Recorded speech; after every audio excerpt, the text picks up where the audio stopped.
तरह हम एक एग्जांपल से स्टार्ट करते हैं। ये हमारे पास एक ऑब्जेक्ट है और इसको अर्थ यानी ग्राउंड अपनी तरफ अट्रैक्ट कर रही है, यानी इसके ऊपर फोर्स लग रही है। हम इसको कैसे प्रूव कर सकते हैं? जैसे ही हम इस ऑब्जेक्ट को यहाँ से छोड़ेंगे ये नीचे गिर जाएगा। इस पर कोई डाउनवर्ड फोर्स ना लग रही होती तो ये कभी भी नीचे की तरफ ना आता, और ये हमें न्यूटन ने बताया। अब इसी तरह मैं एक और ऑब्जेक्ट लेती हूँ और उसे ज़रा ऊंची हाइट से नीचे की तरफ फेंकती हूँ। जैसे ही मैं इसे नीचे फेंकूंगी तो ये नीचे गिर जाएगा। ये जो फोर्स है इन दोनों ऑब्जेक्ट्स पे, ये अर्थ अपनी तरफ अट्रैक्ट कर रही है और इसे हम ग्रेविटेशनल फोर्स कहते हैं। और उसका फॉर्मूला ये है F = G m1m2/r²। अगर हम इस ऑब्जेक्ट की हाइट को r2 कहें और इस ऑब्जेक्ट की हाइट को r1 कहें तो b पर अर्थ ज़्यादा फोर्स लगा रही है या a पर ज़्यादा फोर्स लगा रही है? तो a पर ज़्यादा फोर्स लगा रही है। और ये हमें कैसे मालूम हुआ? ये हमें फॉर्मूले से पता चला। अब दूसरा सवाल मैं आपसे ये पूछती हूँ कि r1 बड़ा है या r2 बड़ा है? ऑब्वियसली नज़र आ रहा है कि r2 ज़्यादा बड़ा है, r1 छोटा है। और ये फॉर्मूला हमें ये बता रहा है कि force is inversely proportional to r, यानी r जितना छोटा होगा फोर्स उतनी ज़्यादा होगी। तो a ऑब्जेक्ट पर ज़्यादा फोर्स लग रही है एंड b ऑब्जेक्ट पर कम फोर्स। और रीज़न बहुत सिंपल है, क्योंकि b ऑब्जेक्ट का डिस्टेंस ज़्यादा है।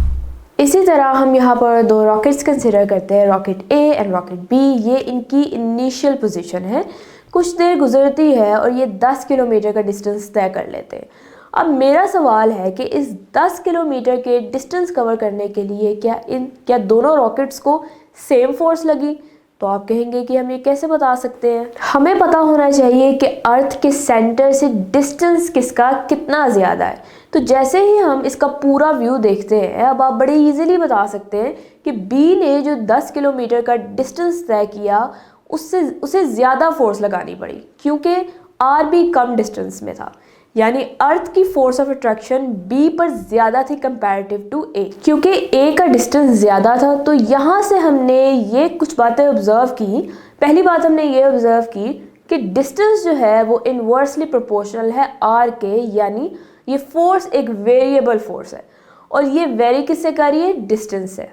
सेकेंड, कि अर्थ के सरफेस पर थोड़ा सा डिस्टेंस ज़्यादा मैटर नहीं करता, बट अगर हम रॉकेट की एग्जांपल लें, बड़े डिस्टेंस जो होते हैं उससे फोर्स पर बहुत ज़्यादा फर्क पड़ता है। एक और वेरिएबल फोर्स की एग्जांपल देखते हैं। आप यहाँ पर एक स्प्रिंग देख सकते हैं और मैं इसे स्ट्रेच कर लेती हूँ।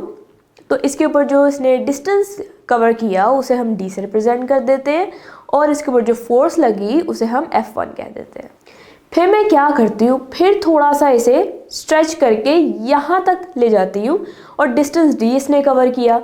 ये दोनों फोर्सेस सेम है? नहीं, क्योंकि जब हमें इसे यहाँ से यहाँ तक स्ट्रेच करके दिया तो ये ऑलरेडी स्ट्रेच पोजीशन में था।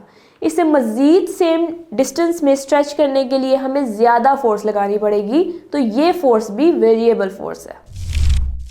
अब इसी तरह ग्रेविटेशनल फील्ड में पॉइंट A और पॉइंट B कंसिडर करते हैं और ये उन तक पहुंचने का रास्ता है। इस रास्ते को हम छोटे छोटे इंटरवल में डिवाइड कर लेते हैं। इस डिस्टेंस को हमने D1 कह दिया, इसे D2 कह दिया, इसे D3।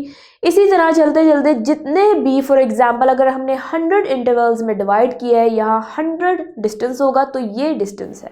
अब A से स्टार्ट हुआ ऑब्जेक्ट मूव करना शुरू करे और D1 तक उसने फासला तय किया। F1 उसके ऊपर फोर्स थी, θ1 उसका एंगल था और जो वर्क डन इस डिस्टेंस के लिए जो उसने करना पड़ा उसे, वो है W Δ1। इस डिस्टेंस के लिए जो उसने वर्क किया वो डेल्टा W2 था। इस डिस्टेंस के लिए जो उसने वर्क डन किया वो डेल्टा W3 था। इसी तरह करते करते हम आखिरी वर्क तक भी पहुंच जाएंगे। इस केस में जो डिस्टेंस है वो हमने delta D1, delta D2, delta D3 से जाहिर किया। तो अब अगर मैं इस डिस्टेंस डेल्टा D1 को ट्रैवल करने का वर्क मालूम करना चाहूँ, वो होगा F1 जो इसकी फोर्स वहाँ पर थी, ये डिस्टेंस और θ1। तो ये बनेगा delta W1 = F1 delta D1 cos θ1। इसी तरह हम सेकेंड इंटरवल के लिए वर्क कैलकुलेट कर सकते हैं। थर्ड के लिए जो टोटल होगा उसे ऐड कर देंगे।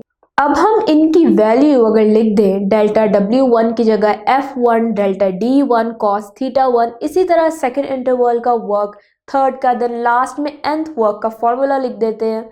तो इस तरह हमें ये चीज़ नज़र आ रही है, यहाँ से यहाँ तक जाते हुए जो चेंज हो रहा है इन दो चीज़ों में, क्या चेंज हो रहा है, ये यहाँ पे 1 है, फिर 2 हो गया, फिर 3 हो गया, कब तक ये नंबर चलता जाएगा, जितने इंटरवल्स में हमने इसे डिवाइड किया। तो इसको लिखने का एक शॉर्टकट है, वो शॉर्टकट ये है, हम इस तरह लिखते हैं F i delta d i cos theta i. I जो है वो नंबर है, ये समेशन यानी सम का साइन है, 1 से स्टार्ट होगा और n तक जाएगा। बिल्कुल यही बात है, इसको शॉर्टकट में हम ऐसे लिखते हैं। तो ये हमारा टोटल वर्क डन होगा from A to B variable force के केस में।